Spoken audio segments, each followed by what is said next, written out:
चिरांनि सुमलिबारियाव हाग्रानि मैदेरनि उदखार। सुमलिबारि गुदि फरायसालिनि ओंखाम संग्रा न'खौ खहा खालामदों।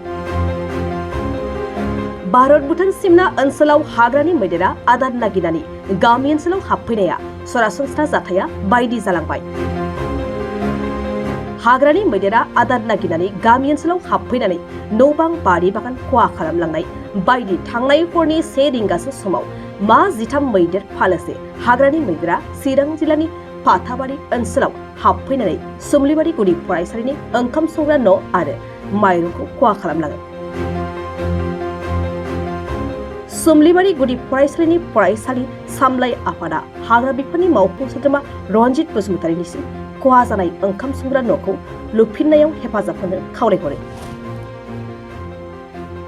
मोनसे दुखुनांथाव जाथाय जानानै थांलायबाय दिनै थांनाय हराव जोंनि सुमलिबारि एलपि स्कुलनि जे फाटगहर दंमोन बे फाटगहरखौ सिफायजोबनानै हाग्रानि मैदेरा गासैबो गथ'फोरनो संनायनि थाखाय जे मिड डे मिल माइरं दंमोन दाखालिसो मोनबोनाय 1.5 बस्थासो बेखौ गासैबो जानानै थांजोब्बाय सिफायनानै आरो बेबादिनो फैबाय थायो बिराद बेबादिनो उपद्रब खालामफैबाय हाग्रानि मैदेरा दैज्लां मेसें फैबाय थायो बिदिनो सोरनिबा न' सिफायलाङो सोरनिबा गय सिफायो आरो सोरनिबा बेबादिनो आबाद नस्थ' खालामलाङो। दा आङो बेखौनो मोनसे सरकारनिसिम गुरै खावलायनाय जाहाथे जोंनि नैबे फाटगहरखौहाय जोंनि फरेस्ट जे एम सार जोंनि रन्जित बसुमतारी दङ खाथियावनो बिथाङा एसे बेखौ दायथ' लानानैहाय जेन मावना होफिनो जोंनि फाटगहरखौ बेखौनो आङो गुरै खावलायदों। आरो दिनै थांनाय हरावबो बेबादिनो सासे व्यक्तिनि न'खरखौबो नस्थ' खालामलांदों न' गंनै सिफायलांदों होनना बुंदों।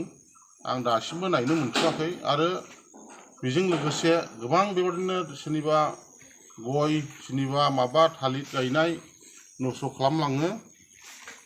दा बेखौनो आङो सरकारनिसिम गुरै खावलायदों जाहाथे जोंनि नैबे बेबादिनो फरायसालिनि जे फाटगहर दं बेखौ जोङो मोनफिनोब्ला जोबोद मोजां जागोन नाथाय जोङो मोनाब्ला बिराद दुखुनांथाव जागोन। गथ'फ्राबोनो फरायगासिनो दं गासैबो न'खरानो गरिब गुन्द्रा बेनिखायनो गोजानावबो सैनो रोंलाया। आं दिनै स्कुलनि SMCनि आफादगिरि जानानै बेखौनो गुरै खावलायहरबाय जाहाथे बेखौहाय इमिडियेटलि रिफारिं खालामनानै होफैयो जोंनि सरकार तरफनिफ्राय। आं बेखिनिखौ बुंनानै आङो गुरै खावलायनानैहाय दोनथ'बाय। गोजौ सोलोंथाइ लानो गोसो जानाय HS आनजाद उथ्रिनाय फरायसाफोरनि थाखाय गोजोनथाव खौरां।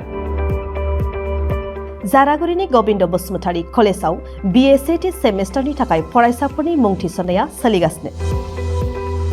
2024-25 सोलोंथाइ बोसोरनि थाखाय BSc सेमेस्टारनि मुं थिसननाया सोलिगासिनो दं गबिन्द बसुमतारी कलेजाव।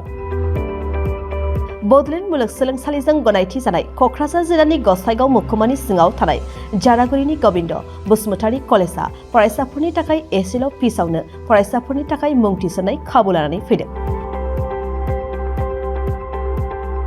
गिबियै मुं थिसनगोन 100 फरायसाफोरनि थाखाय माखासे स्पेशल अफारजों लोगोसे गुबुन गुबुन रोखोमनि बेसेन होनाङै क्लासफोर जेरै spoken English, self defence, computer कर्सनि खाबुजों लोगोसे फरायसाफोरनि कलेजाव थांलाय फैलायनि थाखाय बेसेन होनाङै बास सिबिथायनि खाबु होनाय जायो।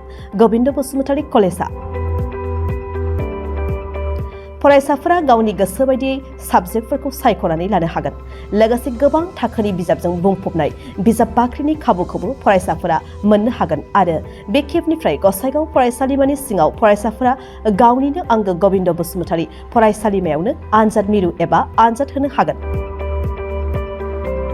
बेनिखायनो गोदानै HS आनजाद उथ्रिनाय फरायसाफोरा गबिन्द बसुमतारी फरायसालिमायाव बाङाय बेसेनावनो एडमिशन लानानै गोबां खाबुफोरजों गोजौ आरो गोग्गो सोलोंथाइनि खाबुखौ लादो। बांसिन मिन्थिनो थाखाय 9101784754 70022271929 9706680878 मबाइल नम्बराव फोनांजाब खालामदो